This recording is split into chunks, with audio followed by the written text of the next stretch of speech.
अस्सलाम वालेकुम नादरीन, मैं आज आपको बताता चलूं कि अरशद शरीफ का कातिल सामने आ गया। जी हाँ दोस्तों, और इमरान खान पर जिसने हमला करवाया वो भी सामने आ गया।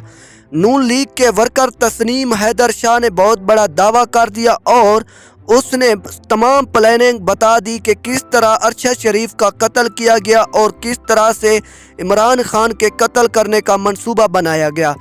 सबसे पहले हम आपको बताते चले कि ये कत्ल नवाज शरीफ ने करवाया है, ऐसा दावा करना है तस्नीम हैदर शाह का। जी हाँ दोस्तों, तस्नीम हैदर शाह ने, जो कि नवाज शरीफ के काफ़ी ज़्यादा करीबी समझे जाते हैं और वो नवाज शरीफ के साथ लंदन में रहते हैं और हर किस्म की मीटिंग्स में उनके साथ होते हैं, उन्होंने बहुत ही बड़ा दावा किया है। इसके बाद तस्नीम हैदर शाह का कहना था कि मेरे पास तमाम वो सबूत हैं और तमाम वो फ़ोटोज़ हैं जिसमें मीटिंग्स की गई वीडियोज़ हैं और नवाज शरीफ ने किस तरह से अरशद शरीफ का कत्ल करवाया गया। इसके बाद तस्नीम हैदर शाह का कहना था कि सबसे पहले इमरान खान और अरशद शरीफ को रास्ते से हटाया जाएगा और इसके बाद तस्नीम हैदर शाह का कहना था कि मुझे ये कहा गया था कि आपने शूटर्स लाने हैं, जिस पर मैंने रजामंदी शामिल की और इसके बाद मैंने इनकार कर दिया कि मैं शूटर्स नहीं ला सकता।